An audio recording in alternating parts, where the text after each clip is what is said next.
Halo sahabatku, kembali lagi di channel Cerita Momo. Pernah nggak sih kalian membayangkan, di hari yang seharusnya paling bahagia seumur hidup, tiba-tiba berubah menjadi mimpi buruk hanya dalam hitungan menit?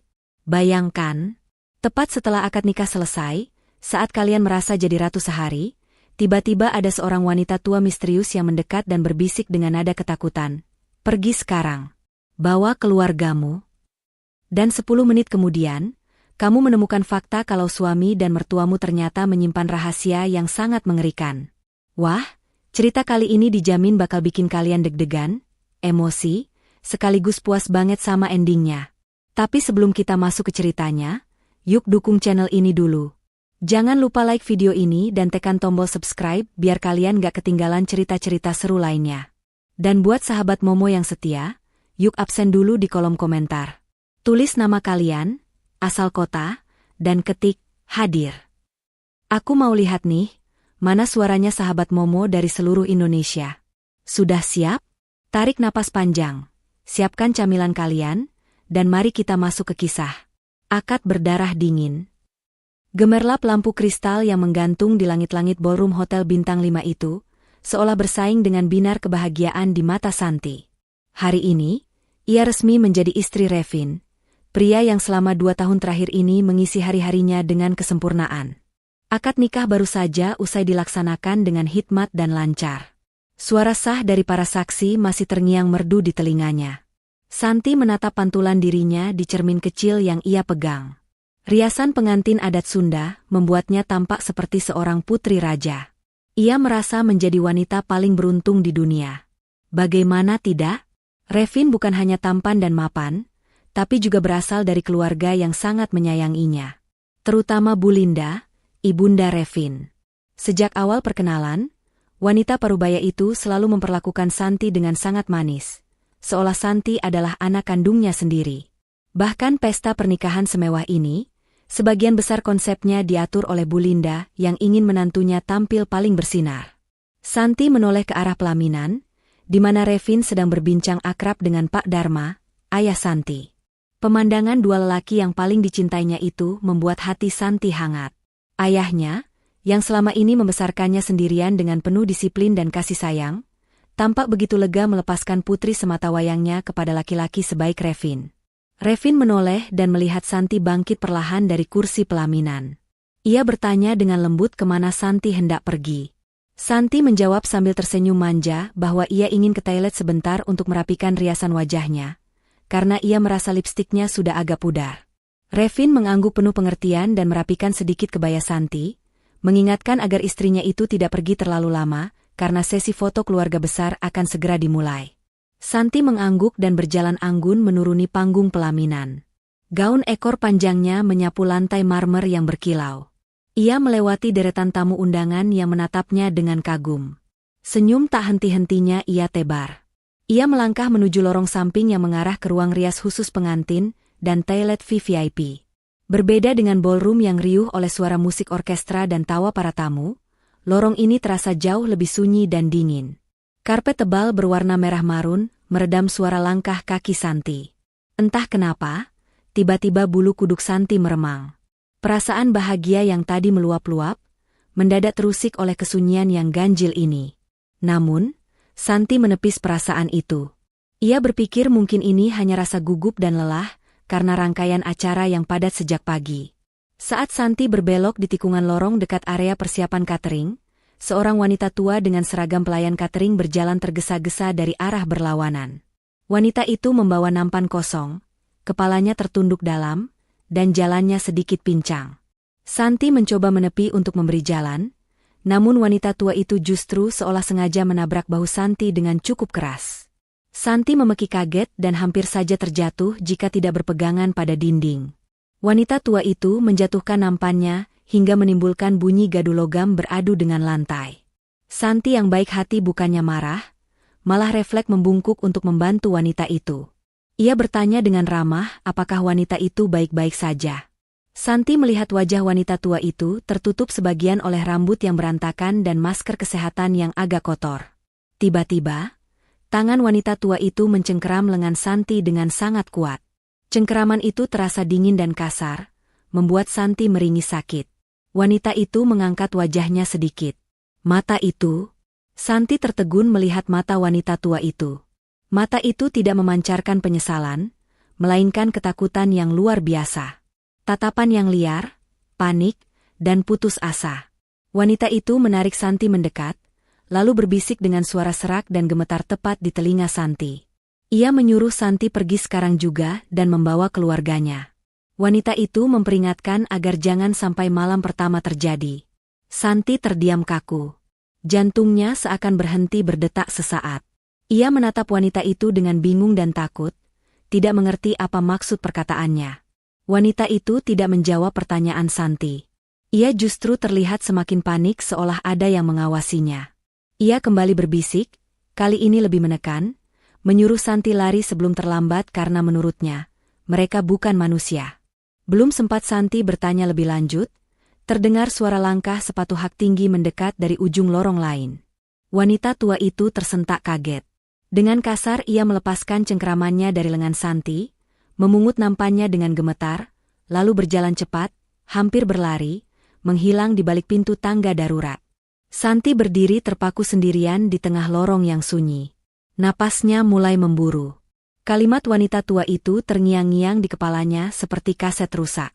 Apa maksudnya? Apakah wanita itu orang gila yang menyusup jadi pelayan catering? Atau mungkin dia hanya ingin menakut-nakuti pengantin baru? Santi mencoba menenangkan dirinya. Ia mengusap lengannya yang tadi dicengkeram, masih terasa sedikit perih dan meninggalkan bekas merah samar. Suasana lorong yang tadinya hanya terasa sunyi, kini terasa mencekam. Lampu dinding yang temaram seolah menyembunyikan sesuatu.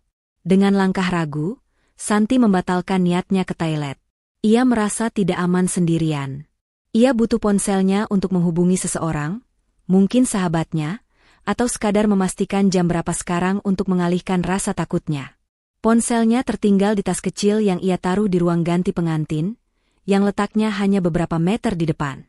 Santi melangkah cepat menuju ruang ganti. Pikirannya berkecamuk.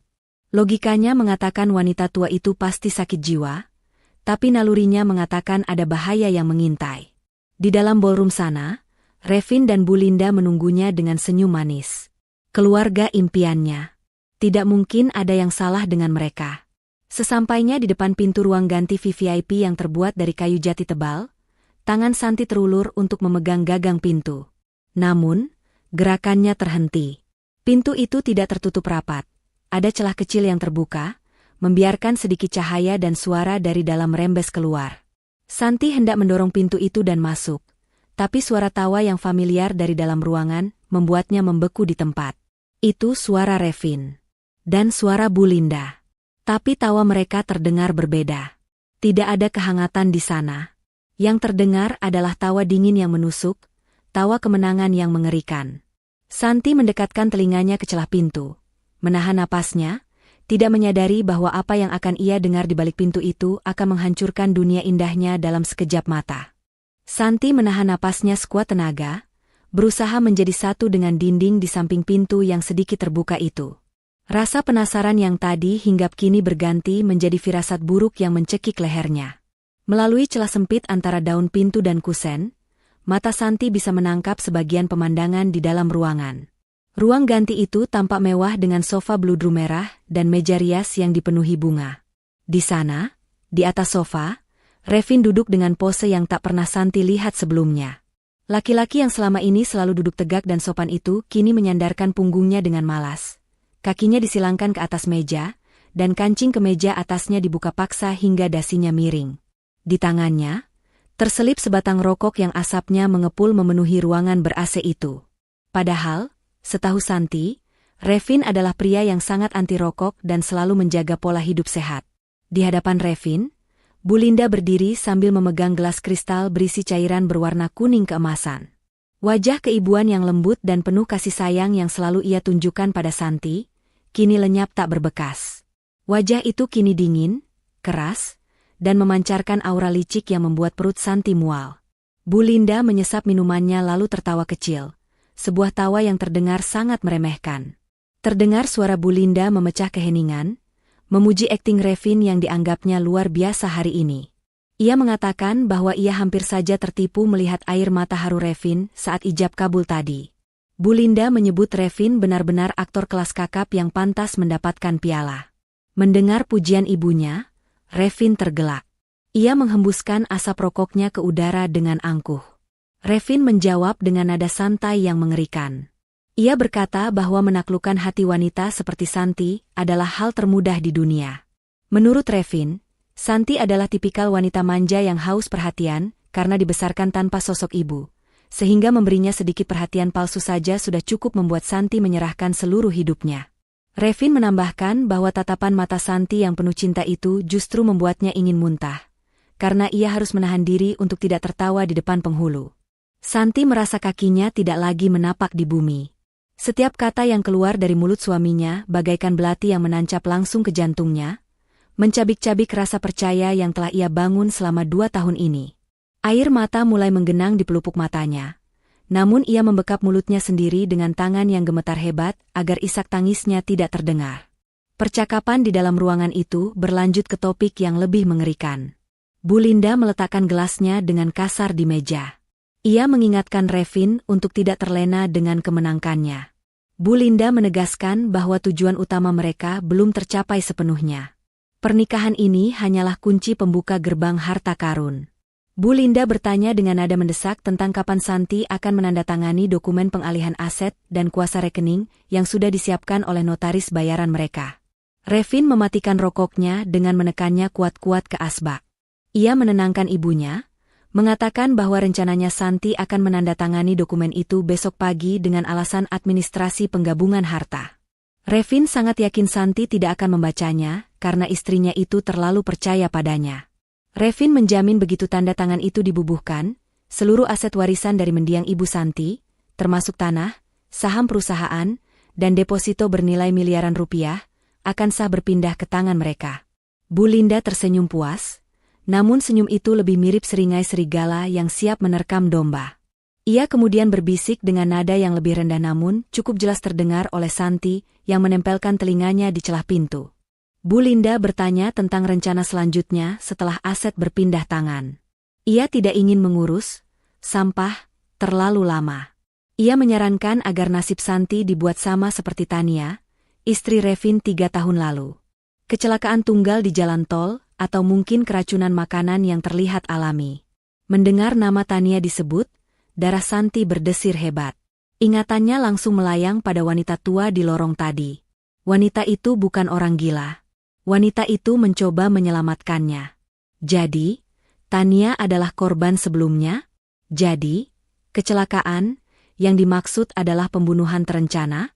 Tubuh Santi gemetar semakin hebat, hingga ia harus berpegangan pada dinding agar tidak ambruk. Revin tampak berpikir sejenak, lalu menyetujui usulan ibunya. Ia berkata bahwa menyingkirkan Santi harus dilakukan dengan sangat hati-hati dan rapi. Masalah terbesarnya adalah Pak Dharma, ayah Santi. Revin tahu bahwa Pak Dharma bukan orang sembarangan meski terlihat seperti pensiunan biasa. Revin memperingatkan ibunya bahwa jika Pak Dharma mencium gelagat busuk sedikit saja, mereka bisa tamak. Oleh karena itu, skenario kematian Santi harus benar-benar sempurna, seolah-olah takdir Tuhan yang tidak bisa ditolak, sehingga Pak Dharma tidak punya alasan untuk menyelidiki mereka. Bu Linda mengangguk setuju. Ia menambahkan bahwa setelah Santi pergi, mereka bisa memeras Pak Dharma yang sedang berduka dengan alasan utang piutang fiktif yang ditinggalkan putrinya. Bu Linda tertawa lagi, membayangkan betapa banyaknya uang yang akan mereka raup dari keluarga ini. Bagi mereka, Santi dan ayahnya hanyalah sapi perah yang siap disembelih setelah susunya habis. Dunia Santi runtuh seketika. Langit-langit lorong hotel terasa berputar. Ia baru saja menikahi seorang monster yang bersekongkol dengan iblis berwujud mertua. 10 menit yang lalu, ia merasa menjadi wanita paling bahagia. Sekarang, ia sadar bahwa ia sedang berdiri di bibir jurang kematian. Ia terjebak dalam sarang penjahat yang sudah merencanakan kehancuran hidupnya dan kematiannya, bahkan sebelum akad nikah diucapkan. Santi ingin berteriak, ingin mendobrak pintu dan memaki mereka, tapi akal sehatnya yang tersisa menahannya. Jika ia masuk sekarang, ia tidak punya bukti. Ia hanya akan menjadi korban konyol yang dibungkam selamanya di ruangan itu. Mereka bisa saja membunuhnya saat itu juga dan mengarang cerita bahwa ia terpeleset di kamar mandi. Santi mundur perlahan, langkah demi langkah, berusaha tidak menimbulkan suara sedikit pun. Sepatu hak tingginya terasa berat. Napasnya pendek-pendek. Ia harus pergi dari sana. Ia harus mencari wanita tua tadi. Ia harus mencari bukti. Dan yang terpenting, ia harus menyelamatkan ayahnya dari rencana busuk dua manusia keji di dalam sana. Namun, saat Santi berbalik badan hendak lari, ujung gaun pengantinnya yang panjang tersangkut di kaki meja hias di lorong, menyebabkan vas bunga kecil di atasnya bergoyang dan hampir jatuh. Santi menyambar vas itu dengan gerakan kilat sebelum menghantam lantai, namun bunyi gesekan keramik dengan kayu terdengar cukup nyaring di keheningan lorong. Dari dalam ruangan, tawa Revin dan Bu Linda mendadak berhenti. Terdengar suara langkah kaki mendekat ke arah pintu. Suara Bu Linda terdengar tajam bertanya siapa di luar sana. Jantung Santi seolah meledak. Ia tidak punya waktu untuk lari jauh. Pintu di depannya mulai bergerak membuka lebih lebar. Suara gagang pintu yang ditekan ke bawah terdengar, bagaikan letusan pistol di telinga Santi. Adrenalin membanjiri tubuhnya, memaksanya bergerak secepat kilat. Dengan menahan napas dan menjinjing gaun pengantinnya yang berat, Santi melompat ke balik sebuah pilar besar yang tertutup tirai beludru tebal, hanya berjarak 2 meter dari pintu ruang ganti. Ia menekan tubuhnya rapat-rapat ke dinding, memejamkan mata, dan berdoa dalam hati agar Tuhan melindunginya sekali ini saja. Pintu terbuka lebar. Aroma parfum Revin yang maskulin namun, kini terasa memuakan tercium, hingga ke tempat persembunyian Santi. Terdengar langkah kaki Bu Linda keluar ke lorong. Hening sejenak. Santi bisa membayangkan wanita itu sedang menoleh ke kanan dan ke kiri, matanya yang tajam memindai setiap sudut lorong yang remang-remang. Gak ada siapa-siapa, Vin, suara Bu Linda terdengar datar, namun masih menyeratkan kecurigaan. Mungkin cuma tikus atau angin yang menyenggol vas bunga. Tapi periksa CCTV lorong ini nanti, ibu gak mau ambil risiko.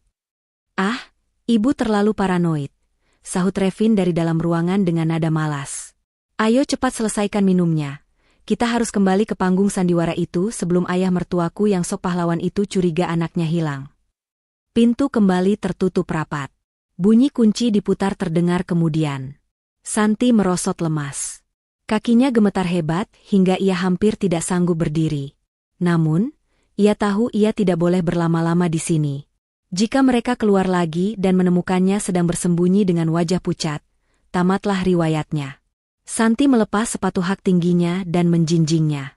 Ia berlari tanpa suara, menjauh dari area VIP menuju bagian belakang gedung. Ia ingat saat technical meeting minggu lalu, ada lorong khusus staf yang menghubungkan area ini dengan gudang logistik dan dapur. Santi menyelinap masuk ke pintu bertuliskan, Staff Only. Lorong ini jauh lebih sempit, berbau pembersih lantai, dan dipenuhi tumpukan kursi lipat cadangan. Santi terus berjalan hingga menemukan sebuah ruangan yang pintunya sedikit terbuka. Gudang penyimpanan dekorasi. Ia masuk ke sana, menutup pintu perlahan, dan bersandar di baliknya. Ruangan itu gelap, hanya diterangi cahaya lampu jalan yang masuk lewat ventilasi kecil di atas. Di sanalah pertahanannya runtuh. Santi menutup wajahnya dengan kedua tangan, menahan isak tangis yang menyesakkan dada. Bayangan wajah manis Revin yang ternyata iblis, dan kebaikan palsu Bu Linda, berputar-putar di kepalanya membuat kepalanya pusing. Jangan menangis. Air matamu tidak akan menyelamatkan nyawamu. Suara serak itu muncul dari sudut ruangan yang gelap. Santi tersentak kaget dan hampir menjerit. Namun sebuah tangan yang kasar dengan cepat membekap mulutnya. SSTTT. Ini aku. Jangan berisik atau mereka akan menemukan kita. Bisik suara itu lagi. Santi mengenali suara itu.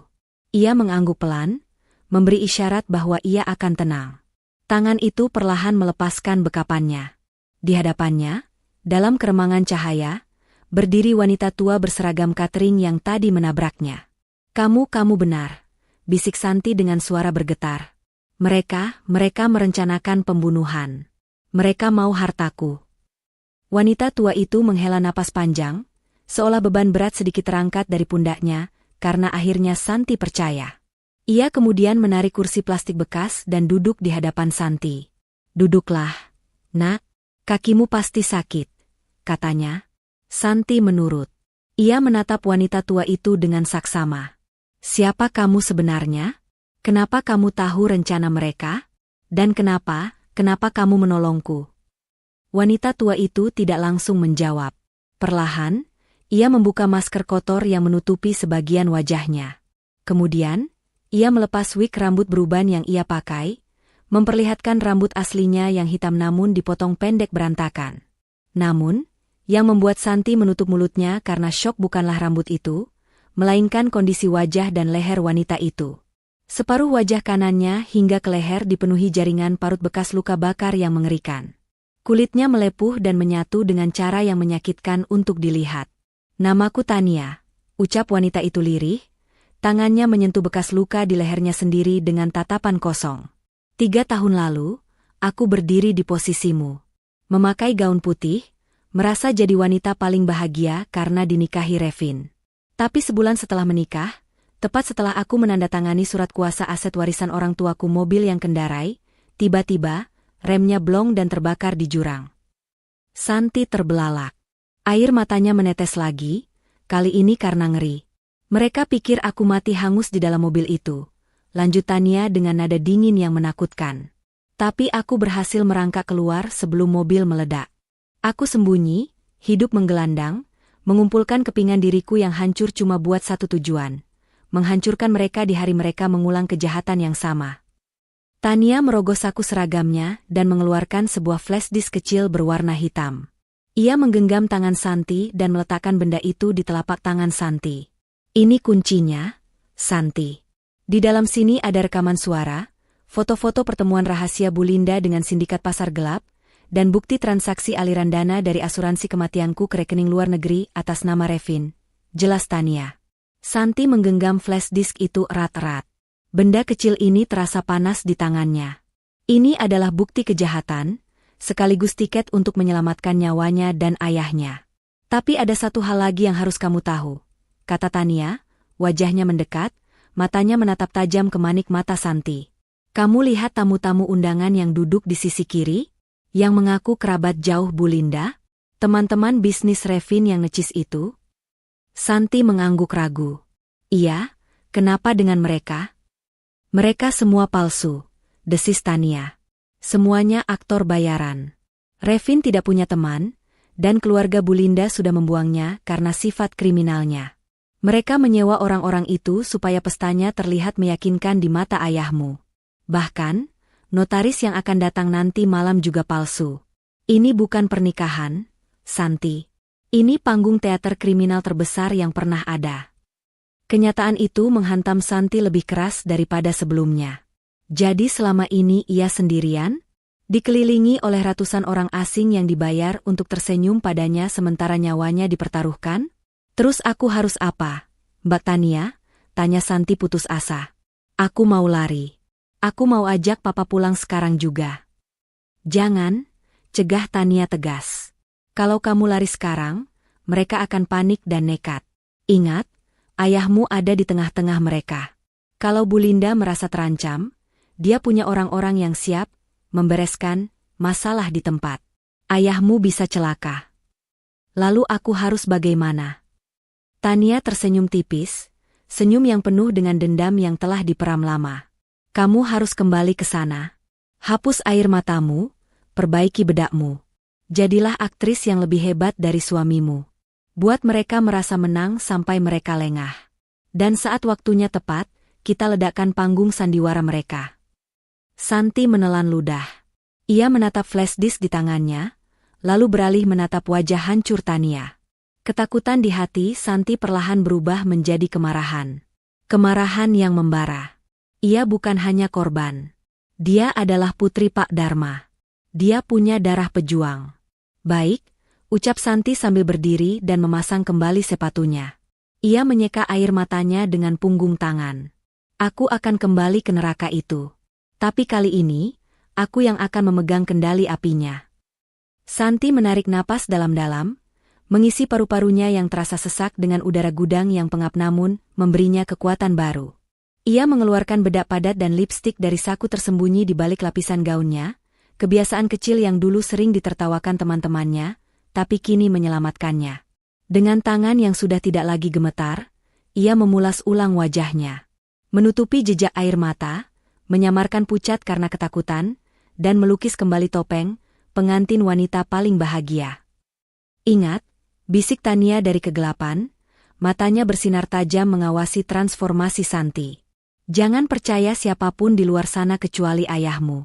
Jika Revin menyentuhmu, tahan rasa jijikmu. Jangan sampai otot wajahmu berkedut sedikitpun. Mereka ahli membaca ekspresi. Santi mengangguk mantap. Ia menyelipkan flash disk pemberian Tania ke dalam branya, tempat paling aman yang bisa ia pikirkan saat ini, karena tas tangannya tertinggal di ruang ganti. Aku siap, Mbak. Kita ketemu lagi nanti. Aku akan selalu ada di dekatmu, menjadi bayangan yang tidak mereka sadari. Jawab Tania sambil mengenakan kembali masker dan wignya, kembali menjadi wanita tua renta yang rapuh. Santi membuka pintu gudang perlahan, memastikan lorong staf sepi, lalu melangkah keluar. Ia berjalan kembali menyusuri lorong panjang menuju ballroom. Setiap langkahnya kini terasa berbeda.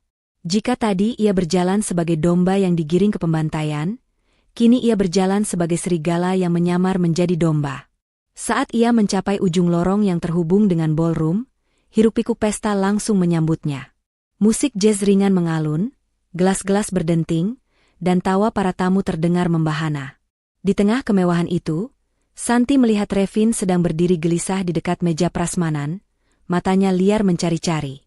Saat melihat kemunculan Santi, wajah tegang Revin seketika berubah menjadi senyum lega yang manis, terlalu manis. Revin bergegas menghampiri Santi, setengah berlari. Sayang, astaga, aku khawatir banget. Kamu dari mana saja? Katanya cuma sebentar ke toilet. Tanyanya dengan nada cemas yang dibuat-buat, tangannya langsung merangkul pinggang Santi posesif. Santi merasakan dorongan kuat untuk menepis tangan itu, tapi ia menahannya. Sebaliknya, ia menyandarkan kepalanya manja di bahu Revin. Maaf ya, Mas. Tadi antreannya panjang banget di toilet tamu, toilet VVIP airnya mati. Terus aku ketemu teman lama di lorong, jadi ngobrol sebentar deh. Revin menatap mata Santi lekat-lekat, mencari kebohongan. Teman lama? Siapa? Itu loh, si Dini teman SMA.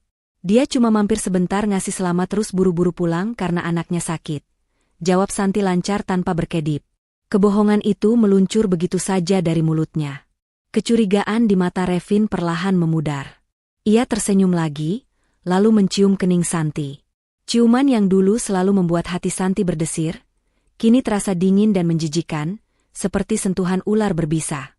Ya sudah, yuk kita balik ke pelaminan. Mama sudah nungguin dari tadi, katanya kangen sama menantu kesayangannya. Mereka berjalan beriringan menuju pelaminan. Di sana, Bu Linda sudah duduk dengan anggun. Saat melihat Santi, ia langsung berdiri dan merentangkan tangannya. Aduh, anak ibu cantik sekali. Kemana aja sih sayang? Ibu sampai deg-degan lo kamu hilang. Santi menyambut pelukan itu. Ia bisa mencium aroma parfum mahal yang sama dengan yang ia cium dari celah pintu ruang ganti tadi, aroma pengkhianatan. Saat Bu Linda memeluknya erat, Santi merasakan tubuh wanita itu kaku, tidak sehangat pelukan seorang ibu. Maaf ya, Bu. Tadi ada sedikit masalah teknis di toilet, kata Santi sambil melepaskan pelukan dan tersenyum lebar. Oh iya, Bu. Tadi aku sempat lihat dekorasi di depan, bagus banget ya. Ibu memang paling jago kalau soal selera. Pujian itu membuat Bu Linda tersenyum lebar, matanya menyipit senang. Egonya yang besar adalah kelemahan utamanya, pikir Santi. Iya dong, kan ini pesta pernikahan pangeran dan putri ibu. Semuanya harus sempurna. Nggak boleh ada cacat sedikitpun. Cacat seperti Tania yang kalian buang? Batin Santi berteriak, namun bibirnya tetap tersenyum. Mereka kembali duduk di kursi pelaminan.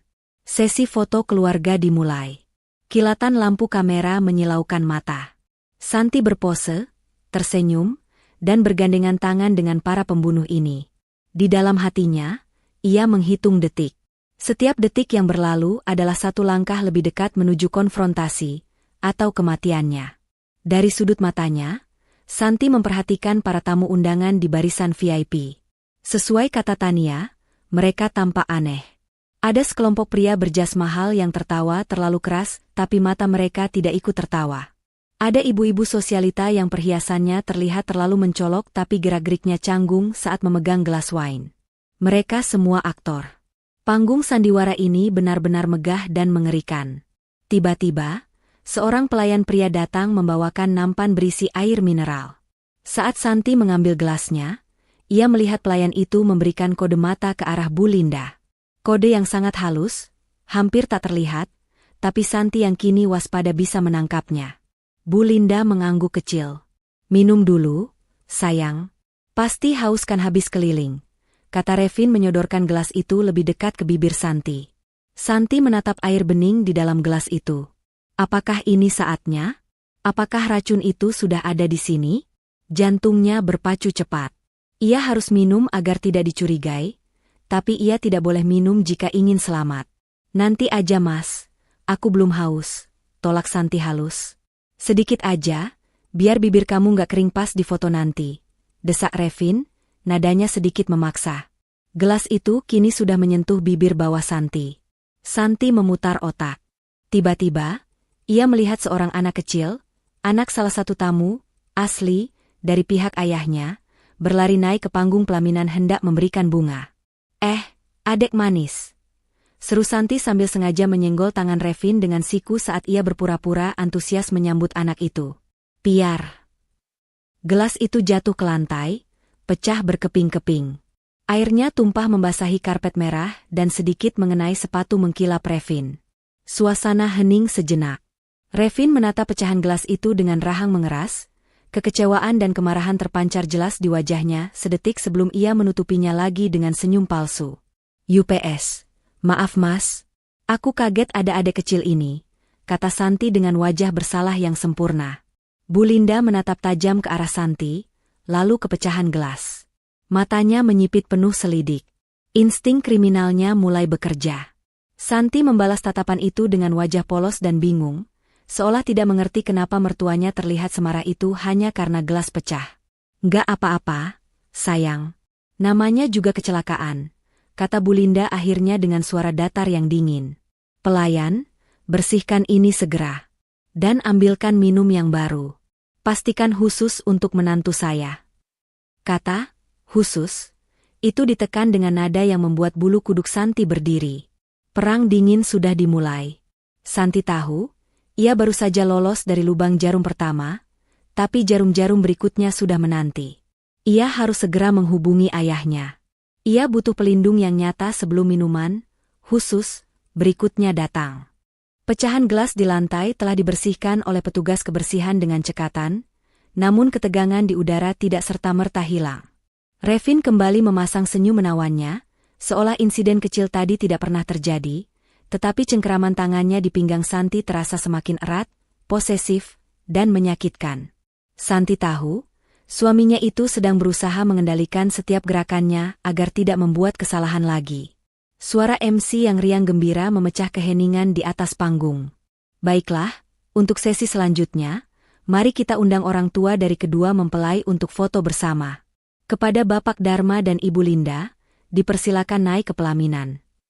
Jantung Santi berdegup kencang saat melihat sosok ayahnya, Pak Dharma, berjalan gagah menaiki tangga pelaminan.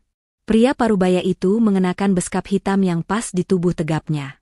Meski rambutnya sudah memutih, sisa-sisa ketegasan seorang purnawirawan jenderal polisi masih terlihat jelas dari cara berjalannya yang tegap dan matanya yang berwibawa. Namun saat ini, mata itu memancarkan kelembutan seorang ayah yang bangga melihat putrinya menikah. Pak Dharma tidak tahu bahwa ia sedang berjalan masuk ke dalam sarang penyamun.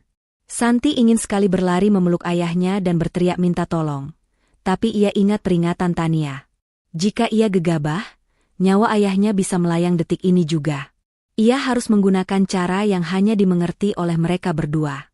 Cara yang sudah diajarkan Pak Dharma sejak Santi masih duduk di bangku sekolah dasar, sebagai antisipasi karena jabatan ayahnya yang berisiko tinggi. Saat Pak Dharma sampai di sampingnya, Santi langsung menghambur memeluk ayahnya. Itu terlihat seperti pelukan rindu seorang anak yang manja, sebuah pemandangan yang wajar di pesta pernikahan. Namun, di balik punggung tegap ayahnya, jari-jari tangan kanan Santi mulai bergerak. Ia menekan bahu ayahnya dengan pola irama tertentu. 3 ketukan cepat.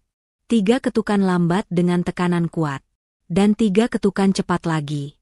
Tuk, tuk, tuk, tuk, tuk, tuk, tuk, tuk, tuk. SOS. Itu adalah kode merah.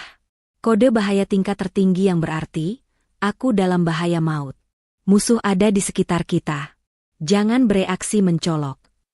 Santi bisa merasakan tubuh ayahnya menegang seketika. Otot-otot bahu Pak Dharma mengeras di bawah telapak tangan Santi.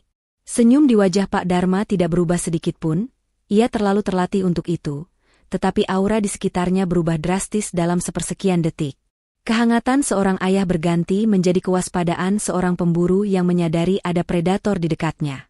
Pak Dharma tidak langsung melepaskan pelukan. Ia justru menepuk punggung Santi pelan, membalas kode itu dengan 2 ketukan tegas. Diterima.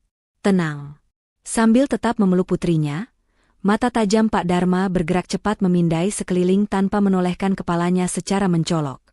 Ia melihat Revin yang berdiri terlalu dekat dengan posisi siaga, melihat Bu Linda yang tersenyum kaku dengan mata yang tidak berkedip mengawasi tangan Santi, dan melihat para tamu VIP di barisan depan yang posisi duduknya lebih mirip formasi pengawal daripada tamu pesta. Insting intelijennya langsung bekerja. Ia menyadari ada yang tidak beres. Gestur tubuh para tamu itu, tonjolan samar di balik jas beberapa pria berbadan tegap di sudut ruangan, semuanya masuk dalam radar analisisnya. Papa. Bisik Santi lirih, nyaris tak terdengar, suaranya tercekat menahan tangis. Papa di sini, balas Pak Dharma dengan bisikan yang sangat pelan namun penuh otoritas. Lanjutkan senyummu. Ikuti permainan mereka sampai Papa kasih kode. Momen emosional itu dirusak oleh suara Bu Linda yang melengking dibuat-buat. Aduh, Pak Dharma, jangan dimonopoli dong pengantinnya. Kita kan harus foto bareng formasi lengkap. Sini, Pak. Berdiri di samping saya. Bu Linda menarik lengan Pak Dharma dengan paksa, memisahkan ayah dan anak itu. Ada kilatan kekhawatiran di mata Bu Linda. Rupanya wanita licik itu cukup peka melihat pelukan yang berlangsung beberapa detik lebih lama dari yang seharusnya. Revin segera menarik pinggang Santi kembali ke sisinya.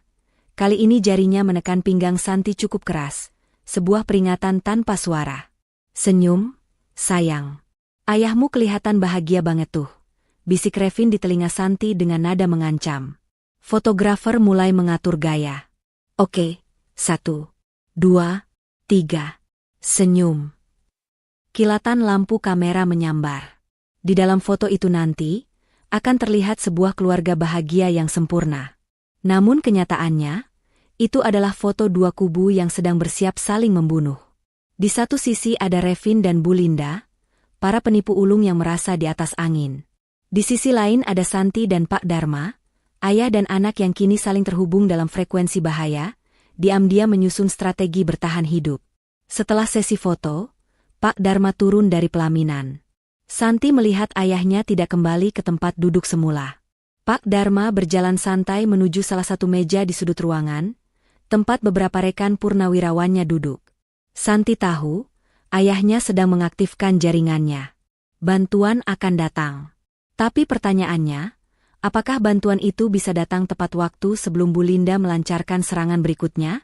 Kecemasan Santi terbukti. Baru saja ayahnya turun, seorang pelayan wanita, berbeda dari yang tadi, naik ke pelaminan membawa baki berisi 2 gelas koktail berwarna merah menyala. Ini minuman spesial dari manajer hotel sebagai permintaan maaf atas insiden gelas pecah tadi. Pak, Bu, kata pelayan itu sopan sambil menyodorkan baki ke arah Revin dan Santi. Santi menatap cairan merah itu dengan ngeri. Warnanya seperti darah. Nah, ini baru layanan bintang 5, kata Bu Linda yang tiba-tiba sudah berdiri di belakang mereka. Tangannya mengambil 1 gelas dan menyodorkannya langsung ke tangan Santi. Ayo minum, Santi. Kali ini ibu yang pastikan gelasnya tidak licin. Kamu harus minum untuk menghargai manajer hotel, kan? Mata Bu Linda menatap tajam, seolah berkata, minum atau ayahmu yang akan celaka. Santi menerima gelas dingin itu. Tangannya sedikit gemetar. Ia melirik ke arah ayahnya di kejauhan yang sedang sibuk mengetik sesuatu di ponselnya. Santi sendirian lagi di atas panggung ini. Ia tidak bisa menjatuhkan gelas lagi, itu akan terlalu mencurigakan. Ia harus memutar otak lebih keras. Gelas di tangannya terasa berat, seberat nyawanya sendiri yang kini berada di ujung tanduk. Santi menatap cairan merah di dalam gelas kristal itu. Gelembung-gelembung kecil naik ke permukaan, tampak menggoda namun mematikan. Bu Linda berdiri hanya setengah langkah di sampingnya. Tatapannya tidak lepas sedetik pun, seperti elang yang mengawasi mangsanya. Revin di sebelahnya juga sudah memegang gelasnya sendiri, tersenyum lebar ke arah para tamu seolah sedang bersulang untuk kebahagiaan abadi, padahal ia sedang menunggu momen kematian istrinya. Ayo sayang, diminum. Gak enak dilihat tamu kalau kita bengong terus, desak Revin sambil menyenggol pelan lengan Santi. Otak Santi berputar cepat. Ia tidak bisa menolak lagi. Ia tidak bisa menjatuhkan gelas lagi. Bu Linda sudah mengantisipasi semua kecerobohan yang mungkin ia buat. Jika ia tidak minum sekarang, Bu Linda akan semakin curiga dan mungkin akan mempercepat rencana cadangan mereka yang lebih kasar. Tapi jika ia minum, ia tamat. Tiba-tiba, lampu ballroom meredup perlahan. Musik jazz yang mengalun berubah menjadi intro lagu romantis yang lembut. Suara MC kembali terdengar. Hadirin sekalian, mari kita sambut dansa pertama dari kedua mempelai. Kepada Revin dan Santi, lantai dansa adalah milik kalian. Ini kesempatannya. Santi melihat celah. Ah, dansa pertama. Seru Santi dengan nada antusias yang dibuat-buat, memotong desakan Revin. Ia segera meletakkan gelasnya di meja bundar kecil di samping kursi pelaminan, tepat di sebelah gelas Revin yang juga baru diletakkan karena suaminya harus bersiap berdansa. Posisi kedua gelas itu berdekatan. Sangat dekat. Ayo, Mas. Ini lagu kesukaan kita, kan? Santi menarik tangan Revin, memaksanya bangkit berdiri dan menjauh dari meja. Revin tampak sedikit kesal karena rencananya tertunda, tapi ia tidak bisa menolak di depan ratusan pasang mata yang kini tertuju pada mereka. Ia terpaksa mengikuti Santi menuju tengah lantai dansa di depan pelaminan. Lampu sorot, spotlight, mengikuti mereka. Santi meletakkan tangannya di bahu Revin, dan Revin melingkarkan tangannya di pinggang Santi. Mereka mulai bergerak perlahan mengikuti irama musik. Di mata para tamu, ini adalah pemandangan paling romantis malam itu. Sepasang pengantin baru yang tenggelam dalam cinta. Tapi bagi Santi, ini adalah tarian kematian. Jarak wajah mereka sangat dekat, namun hati mereka terpisah jurang kebencian. Saat Revin memutarnya dalam gerakan dansa, mata Santi dengan cepat melirik ke arah meja pelaminan. Bu Linda tampak sedang sibuk berbisik dengan salah satu tamu VIP, berbadan tegap di sisi panggung. Perhatiannya teralihkan sebentar dari gelas-gelas itu. Santi memanfaatkan momen putaran dansa untuk berbisik mesra di telinga Revin. Mas, aku haus banget habis dansa ini. Janji ya kita langsung minum bareng sampai habis. Revin tersenyum miring, merasa rencananya berjalan mulus kembali. Tentu, sayang. Apa sih yang nggak buat kamu? Lagu berakhir. Tepuk tangan riuh membahana. Santi dan Revin membungkuk hormat kepada para tamu. Dengan napas yang sedikit rengah karena dansa dan ketegangan, mereka berjalan kembali ke kursi pelaminan. Saat itulah Santi melakukan manuvernya. Ia berjalan sedikit lebih cepat mendahului Revin. Saat sampai di meja kecil tadi, ia berpura-pura tersandung sedikit pada karpet tebal. Tubuhnya oleng ke arah meja. Tangan kirinya dengan cepat dan cekatan menukar posisi kedua gelas yang isinya terlihat identik itu. Gerakan itu sangat cepat, tertutup oleh tubuhnya sendiri dan keremangan lampu yang belum sepenuhnya terang kembali. Revin yang berjalan di belakangnya sigap menahan tubuh Santi agar tidak jatuh. Hati-hati, sayang. Kamu kenapa sih ceroboh banget hari ini? Omelnya pelan. Maaf, Mas. High heelsnya bikin pegal, jawab Santi sambil menegakkan tubuh. Jantungnya berdegup kencang, takut ada yang melihat aksinya. Ia melirik Bu Linda. Wanita tua itu masih berdiri di posisi yang sama, baru saja selesai berbicara dengan pria tegap tadi, dan kini berbalik menatap mereka. Bu Linda tidak melihat pertukaran gelas itu. Nah, sekarang minum, perintah Bu Linda yang tiba-tiba sudah mendekat lagi. Segar lo, biar mood kamu bagus lagi. Revin mengambil gelas yang ada di sisi kanannya. Gelas yang ia pikir miliknya, tapi sebenarnya adalah gelas yang tadinya disiapkan untuk Santi. Santi dengan tenang mengambil gelas satu lagi, gelas yang ia tahu aman karena itu milik Revin yang asli. "Cheers," ajak Santi sambil mengangkat gelasnya, menantang takdir. "Cheers," jawab Revin sambil menyeringai. Mereka mendentingkan gelas. Ting! Suara kristal beradu terdengar begitu jernih. Santi menempelkan bibir gelas ke mulutnya, meminum sedikit cairan itu. Manis. Aman. Revin, dengan penuh percaya diri bahwa ia akan segera menjadi duda kaya raya, menenggak minumannya dalam beberapa teguk besar. Bu Linda tersenyum lebar, senyum kemenangan yang prematur. Ia mengira racun itu kini sedang mengalir di darah menantunya. Padahal, racun itu sedang menjalar di tubuh putra kesayangannya sendiri. Santi meletakkan gelasnya yang sudah kosong separuh. Ia menghitung dalam hati. Berapa lama reaksinya akan bekerja? Ia ingat ucapan Bu Linda di ruang ganti tadi tentang racun perlahan. Mungkin efeknya tidak instan. Mungkin Revin baru akan merasakannya nanti malam, atau besok pagi. Itu memberinya waktu. Namun, perhitungan Santi meleset. Ternyata dosis yang diberikan Bu Linda cukup tinggi untuk memastikan kematian yang pasti. Baru 5 menit berselang, saat mereka sedang melayani salaman tamu, wajah Revin mulai berubah.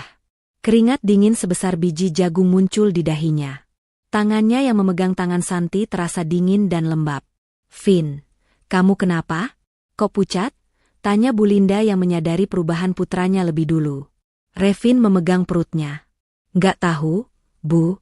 Tiba-tiba perutku kram banget. Kepala juga pusing." Suaranya terdengar berat, matanya mulai tidak fokus. Santi berpura-pura panik. "Mas Revin. Mas kenapa? Jangan-jangan masuk angin karena AC-nya terlalu dingin?" Serunya cukup keras agar tamu di dekat mereka mendengar. Bu Linda menatap Santi, lalu menatap gelas kosong Revin. Wajahnya menegang. Keraguan mulai muncul di matanya. "Mungkinkah?" Tidak mungkin tertukar," pikirnya.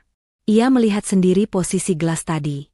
Tapi melihat kondisi Revin yang memburuk dengan cepat, gejala yang persis sama dengan efek racun yang ia siapkan, kepanikan mulai merayapi hati wanita kejam itu.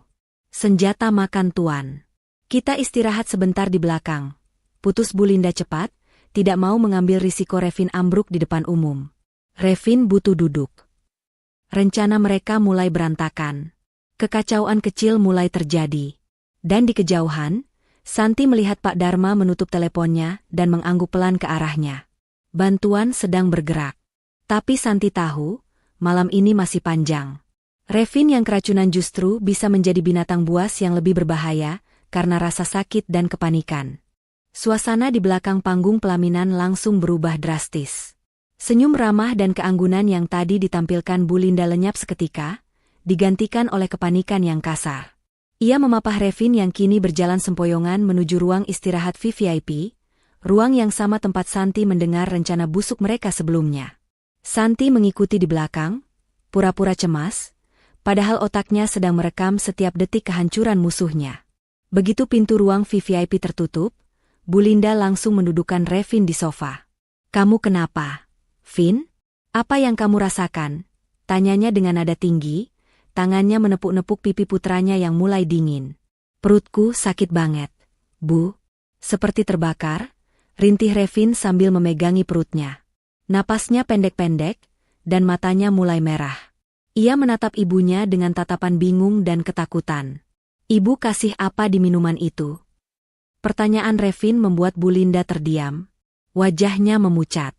Ia menoleh cepat ke arah Santi yang berdiri di dekat pintu. Tatapannya bukan lagi curiga, tapi penuh tuduhan. "Kamu, apa yang kamu lakukan pada gelas itu?" bentaknya, melupakan sandiwaranya sebagai mertua baik hati. Santi mundur selangkah, memasang wajah syok yang meyakinkan. "Maksud ibu apa? Aku nggak ngapa-ngapain.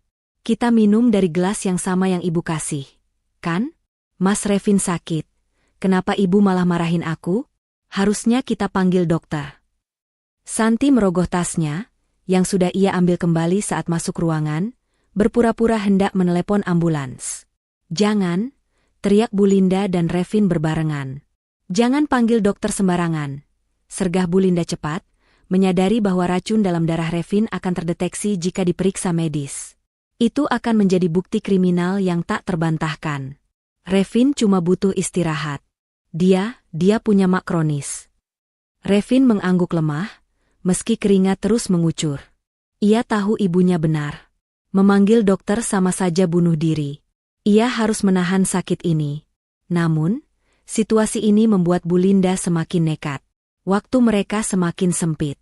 Kondisi Revin yang memburuk membuat rencana, kecelakaan, untuk Santi nanti malam menjadi mustahil dilakukan oleh Revin sendiri. Mereka harus mengamankan aset itu sekarang juga, sebelum Revin pingsan atau mati konyol karena racun buatannya sendiri. Tiba-tiba pintu ruangan diketuk. Seorang pria parubaya dengan setelan jas rapi, masuk membawa tas dokumen kulit. Itu adalah notaris bayaran mereka. Maaf mengganggu, Bu Linda. Sesuai jadwal, dokumennya sudah siap, kata pria itu tanpa mempedulikan kondisi Revin yang terlihat sekarat. Baginya, tugas adalah tugas, bayaran adalah bayaran. Bu Linda menyambar dokumen itu. Matanya berkilat gila. Ia tidak peduli lagi dengan basa-basi. Ia menarik tangan Santi dengan kasar, menyeretnya mendekat ke meja. Tanda tangan sekarang, perintah Bu Linda, suaranya mendesis seperti ular. Tidak ada lagi panggilan, sayang, atau anakku. Santi menatap tumpukan kertas di depannya. Judul dokumen itu tertulis, Perjanjian Pengalihan Hak dan Kuasa Penuh. Di bawahnya tertera daftar aset yang sangat familiar. Sertifikat tanah warisan ibunya di Menteng, saham mayoritas perusahaan ayahnya, hingga deposito pribadi Santi. Nilainya ratusan miliar. Tapi Bu, Mas Revin lagi sakit begini, masa kita ngurusin dokumen? Nanti saja setelah resepsi selesai, tolak Santi, mencoba menarik tangannya. Tanda tangan, bentak Revin tiba-tiba. Tenaganya entah dari mana muncul kembali, karena didorong oleh keserakahan. Ia mencengkeram pergelangan tangan Santi dengan kuat, hingga kuku-kukunya menancap di kulit. Ini cuma formalitas biar pestanya nggak dibubarkan. Ada masalah administrasi gedung yang harus diselesaikan pakai jaminan asetmu. Cepat atau ayahmu yang di luar sana kami habisi sekarang. Ancaman itu keluar juga. Terang-terangan. Tanpa tedeng aling-aling. Santi menatap mata suaminya. Tidak ada cinta di sana. Hanya ada nafsu akan uang dan rasa sakit fisik yang membuatnya semakin beringas. Revin bukan lagi pangeran tampan yang ia nikahi pagi tadi. Ia adalah monster yang sedang sekarat dan putus asa. Kalian mengancam papaku? Tanya Santi pelan, suaranya mulai berubah dingin. Sandiwara gadis polos mulai ia tanggalkan perlahan. Kami tidak mengancam, kami berjanji, sahut Bu Linda sambil mengeluarkan ponselnya. Ia menunjukkan layar CCTV yang terhubung ke ponselnya. Di layar itu, terlihat Pak Dharma sedang duduk sendirian di meja, dan di belakangnya, dua orang pria berbadan besar, aktor bayaran yang sebenarnya preman, berdiri sangat dekat, seolah siap menyerang kapan saja. Satu telepon dari ibu, leher ayahmu patah. Darah Santi mendidih melihat pemandangan di layar itu. Tapi ia ingat kode dari ayahnya. Tenang. Ia harus percaya pada ayahnya. Pak Dharma bukan orang tua lemah. Dua preman itu mungkin tidak sadar siapa yang sedang mereka awasi. Baik, kata Santi akhirnya, berpura-pura menyerah. Aku tanda tangan. Tapi tolong jangan sakiti papa. Bu Linda tersenyum puas, merasa menang. Ia menyodorkan pulpen mahal ke tangan Santi. Anak pintar. Tanda tangan di sini, dan di sini. Jangan coba-coba memalsukan tanda tangan. Notaris ini ahlinya. Santi memegang pulpen itu. Tangannya gemetar, bukan karena takut, tapi menahan amarah. Ia membungkuk di atas kertas. Ujung pulpen menyentuh kertas. Bu Linda dan Revin menahan napas. Mata mereka berbinar menatap ujung pena itu seolah melihat tumpukan emas. Namun, bukannya menggoreskan nama, Santi tiba-tiba menjatuhkan pulpen itu ke lantai. Aduh! Pekiknya sambil memegang perutnya sendiri. Bu, sakit, perutku juga sakit. Santi membungkuk. Wajahnya meringis kesakitan. Ia meniru gejala Revin tadi. Jangan bohong kamu, teriak Bu Linda marah. Kamu minum gelas yang aman tadi. Nggak tahu, Bu sakit. Rintih Santi sambil merosot ke lantai, sengaja menendang pulpen itu jauh ke bawah sofa. Revin mengeram frustrasi. Ambil pulpennya, Bu, paksa dia. Kekacauan di ruangan itu semakin menjadi. Bu Linda yang panik dan emosi harus berlutut mencari pulpen di kolong sofa dengan gaun mewahnya, sementara Revin terengah-engah menahan racun di sofa, dan Santi berpura-pura sekarat di lantai sambil diam-diam mengawasi mereka dengan senyum tipis yang tersembunyi. Mengulur waktu. Itu kuncinya. Setiap detik yang terbuang adalah kemenangan bagi Santi. Bu Linda merangkak di lantai dengan gaun kebayanya yang mahal, tangannya meraba-raba kolong sofa dengan panik dan frustrasi. Wajahnya merah pada menahan amarah. Di sofa, Revin semakin pucat, napasnya tersengal-sengal seperti orang yang baru lari maraton. Racun itu bekerja lebih cepat dari yang ia perkirakan. Sementara itu, Santi masih meringkuk di lantai, memegangi perutnya sambil mengeluarkan suara rintihan yang meyakinkan, padahal matanya waspada mengawasi setiap pergerakan. Dapat? Seru Bu Linda akhirnya, menarik pulpen itu keluar dari debu di bawah sofa. Ia bangkit berdiri dengan napas memburu, rambut sanggulnya mulai sedikit berantakan. Ia tidak peduli lagi dengan penampilannya. Bangun! Bentak Bu Linda sambil menarik lengan Santi dengan kasar, memaksanya duduk kembali di kursi. Jangan banyak drama. Tanda tangan sekarang atau aku telepon orang di luar buat habisi ayahmu detik ini juga. Santi duduk dengan lemas, kepalanya menunduk. Ia melirik jam dinding. Sudah 10 menit berlalu sejak ia masuk ruangan ini. Bantuan seharusnya sudah dekat. Ia harus mengulur waktu sedikit lagi. Bu, tanganku kram, gak bisa pegang pulpen. Rengek Santi dengan suara lemah. Alasan.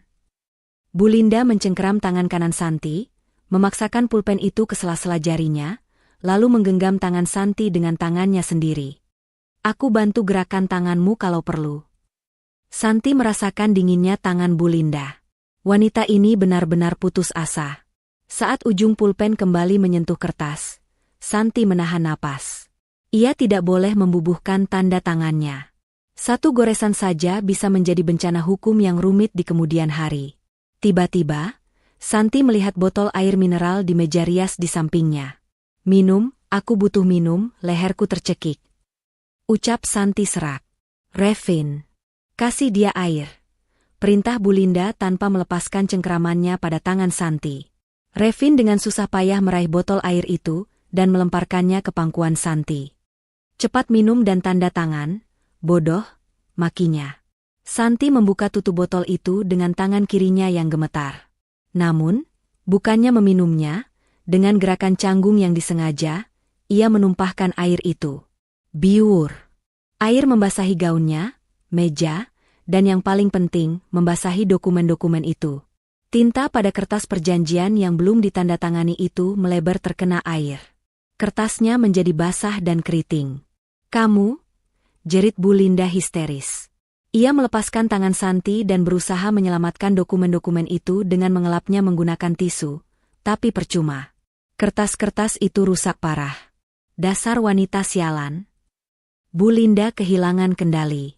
Ia mengangkat tangannya dan menjambak rambut Santi dengan kuat, menarik kepala Santi ke belakang hingga Santi mendongak menatap wajah bengis mertuanya. Kamu sengaja, kan?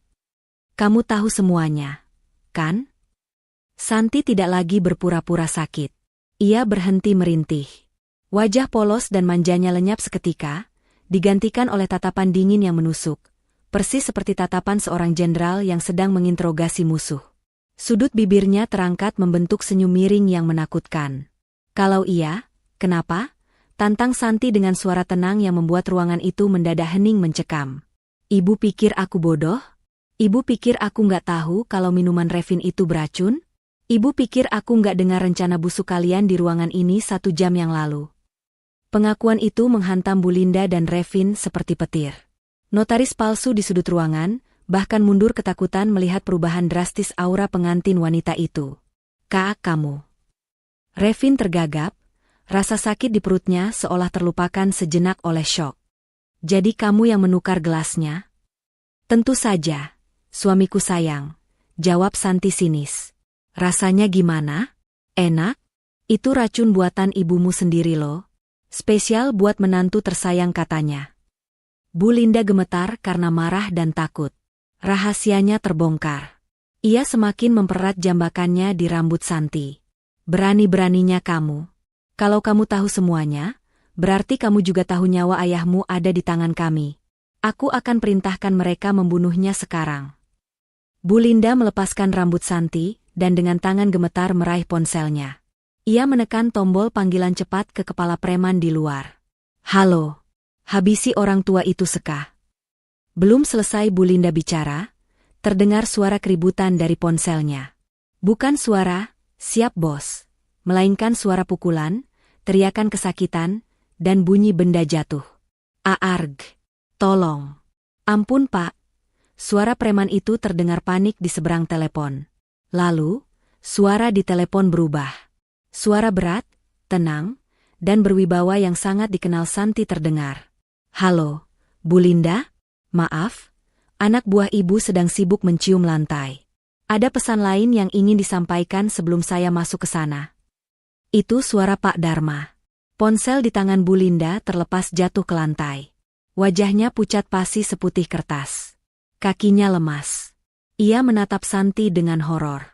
Santi berdiri perlahan, merapikan rambutnya yang tadi dijambak. Ia menatap mertuanya yang kini terlihat kecil dan menyedihkan. Ibu lupa satu hal, kata Santi sambil melangkah maju, memojokkan Bu Linda ke dinding. Ayahku bukan cuma pensiunan polisi biasa. Dia mantan komandan pasukan khusus. Preman-preman pasar bayaran ibu itu, cuma butuh waktu 30 detik buat ayah dan teman-temannya melumpuhkan mereka sambil senyum. Dan satu lagi, tambah Santi, menoleh ke arah notaris palsu yang hendak kabur lewat pintu belakang. Jangan bergerak atau kakimu patah. Di luar pintu itu sudah ada polisi sungguhan. Pintu ruang VVIP itu tiba-tiba bergetar hebat. Seseorang mendobraknya dari luar dengan kekuatan penuh.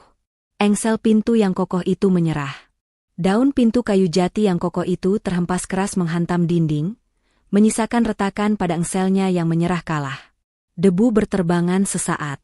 Di ambang pintu, berdiri sosok Pak Dharma dengan wajah yang jauh berbeda dari sosok ayah ramah di pelaminan tadi. Aura kepemimpinan dan ketegasannya sebagai mantan perwira tinggi kini menguar kuat, membuat ruangan VVIP itu terasa sesak. Di belakang Pak Dharma, muncul 3 orang pria tegap berbatik, rekan-rekan purnawirawan yang tadi duduk bersamanya. Mereka bukan sekadar tamu undangan biasa, melainkan mantan anggota tim khusus yang keahliannya melumpuhkan musuh tidak pernah tumpul dimakan usia. Tanpa perlu aba-aba, 2 dari mereka langsung bergerak cepat meringkus notaris gadungan yang mencoba menyelinap keluar. Pria itu ditekuk lututnya dan diborgol dengan kabel ties dalam hitungan detik. "Papa," seru Santi, namun ia tidak berlari menghambur. Ia tetap berdiri tegak di posisinya, menunjukkan bahwa ia baik-baik saja dan mampu mengendalikan situasi. Pak Dharma menatap putrinya sejenak, memastikan tidak ada luka fisik. Lalu tatapannya beralih tajam kepada Bu Linda yang kini tersudut di dinding dengan wajah pucat pasi. "Jadi ini wajah asli besan saya?" Suara Pak Dharma rendah namun menggelegar, penuh intimidasi. "Berani sekali ibu merencanakan pembunuhan putri saya di hari pernikahannya. Ibu pikir saya tidak memeriksa latar belakang ibu sebelum menyetujui pernikahan ini? Saya tahu semua utang judi ibu di Makau dan Singapura." Bu Linda gemetar hebat. Rahasianya yang tertutup rapat selama bertahun-tahun dikuliti begitu saja. Mulutnya terkunci rapat, tak mampu menyangkal. Sementara itu, Revin mengerang kesakitan di sofa, racun di tubuhnya semakin menyiksanya. Namun tidak ada simpati di mata Pak Dharma. "Bawa mereka keluar," perintah Pak Dharma kepada rekan-rekannya.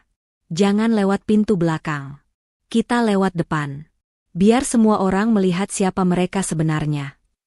"Tapi Pak, perut saya," rintih Revin memohon belas kasihan. "Jalan atau diseret?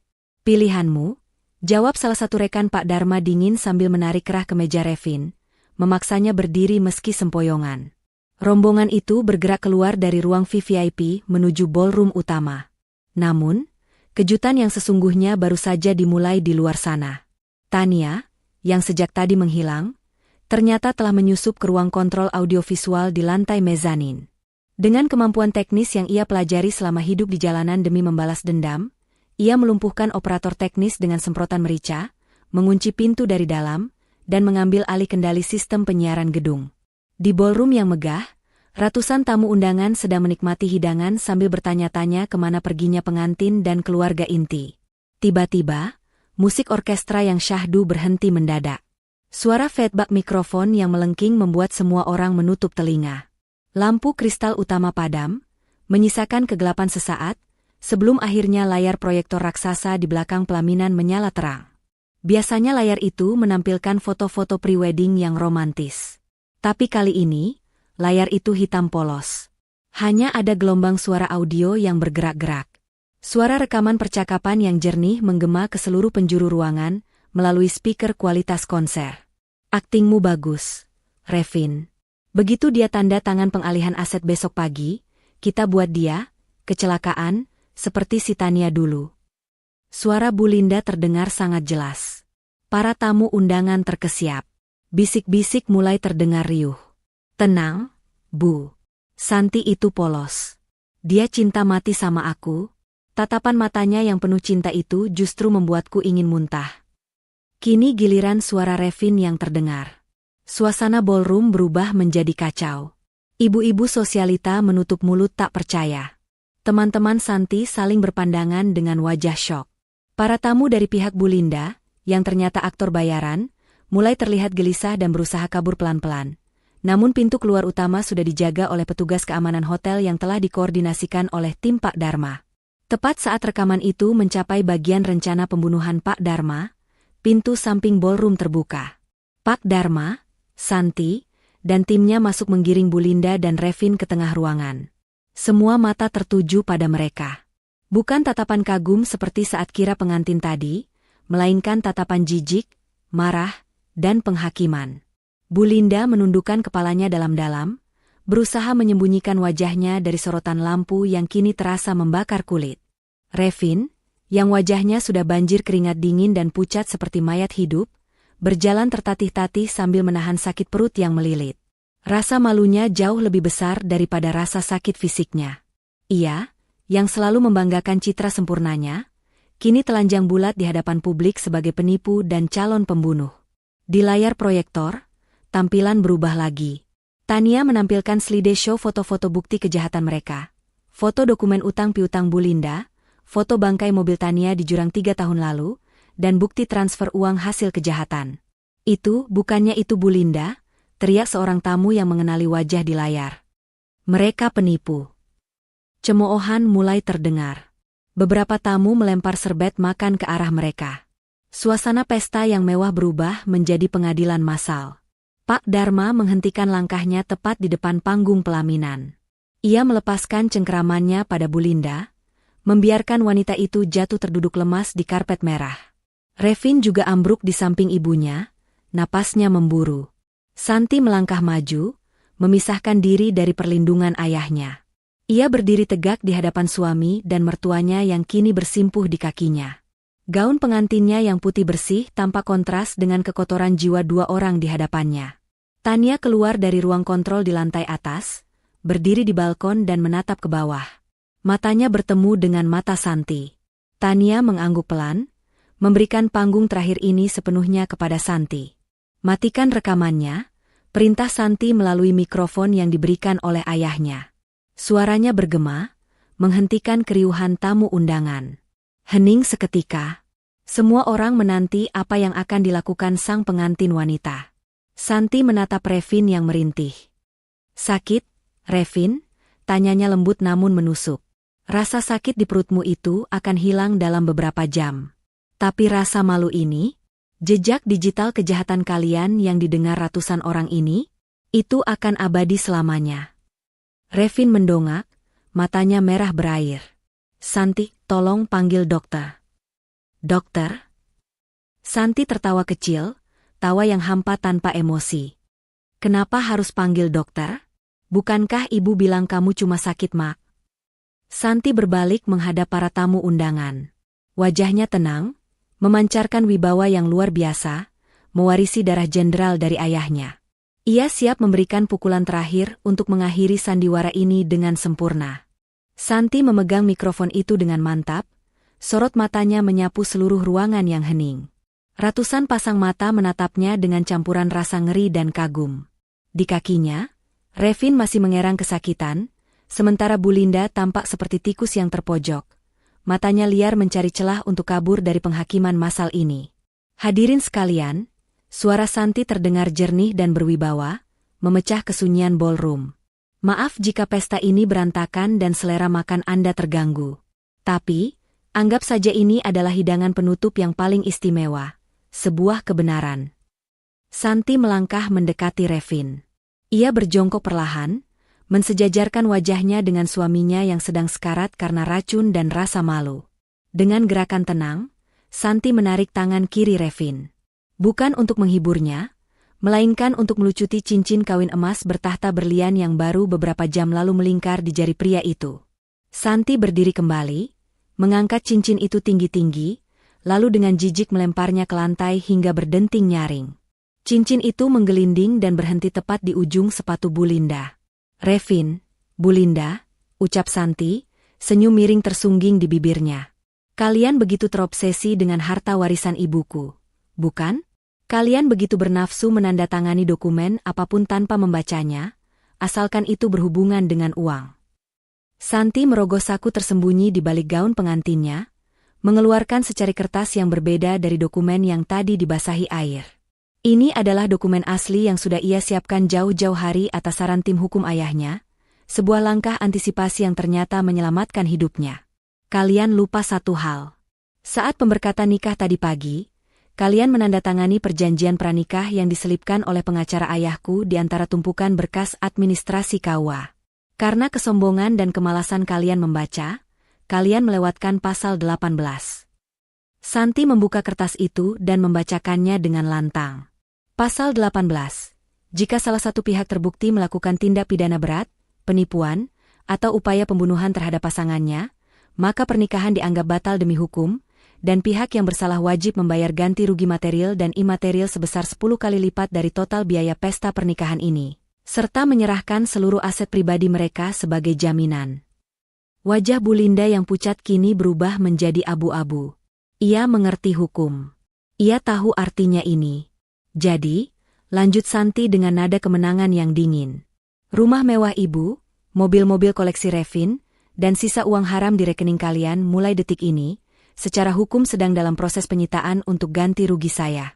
Kalian bukan hanya akan membusuk di penjara, tapi kalian akan masuk ke sana sebagai gelandangan yang miskin." "Tidak!" teriak Revin histeris. Keputusasaan membuatnya nekat.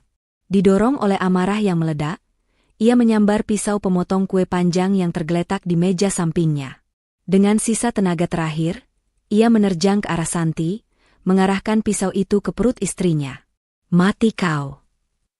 Para tamu menjerit ngeri. Pak Dharma hendak bergerak, tapi jaraknya terlalu jauh 2 langkah. Namun, Santi tidak bergeming. Ia sudah siap. Pelajaran bela diri bertahun-tahun dari ayahnya bukan sekadar hiasan. Saat Revin mengayunkan pisau dengan gerakan yang melemah karena racun, Santi dengan tenang menangkis pergelangan tangan Revin, memutarnya ke belakang punggung, dan menendang lipatan lutut suaminya dengan tumit high heelsnya. Krak!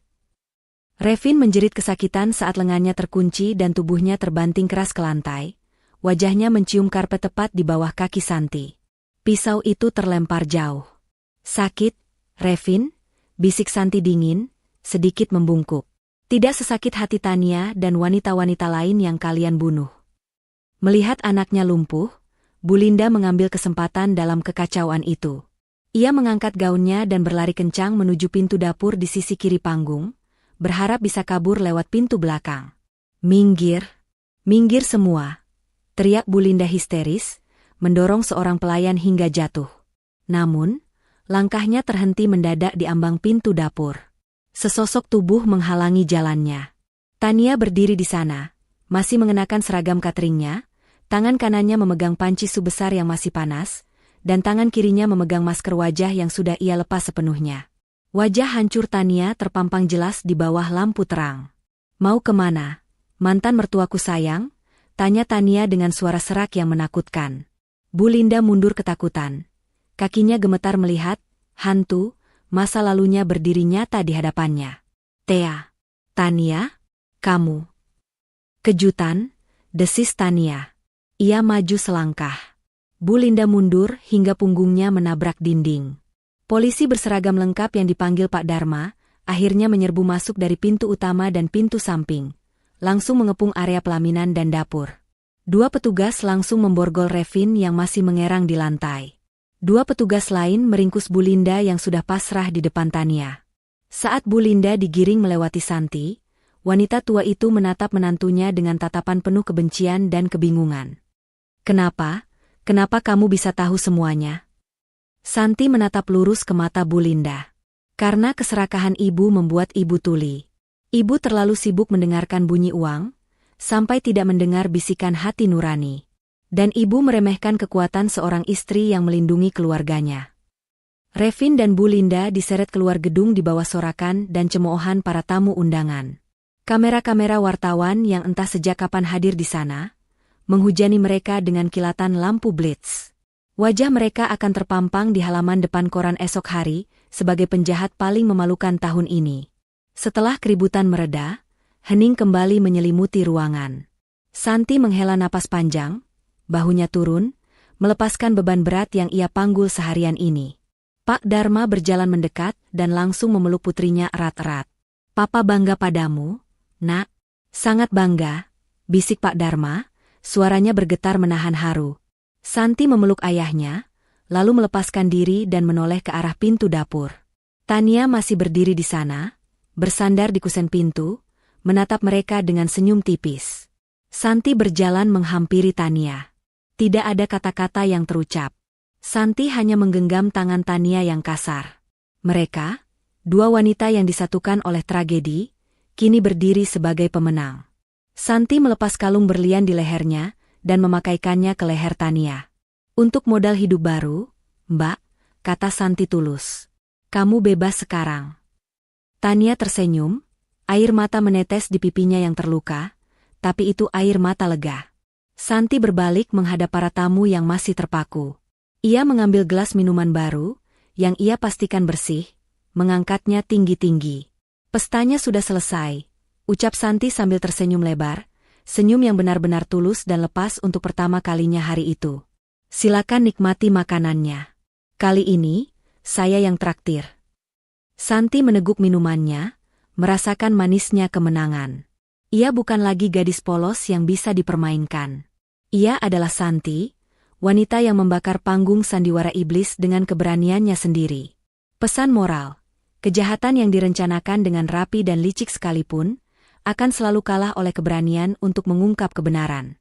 Jangan pernah meremehkan orang yang terlihat diam dan penurut, karena ketenangan seringkali adalah bentuk pertahanan diri yang paling mematikan. Waspadalah, keserakahan hanya akan menuntunmu pada kehancuranmu sendiri.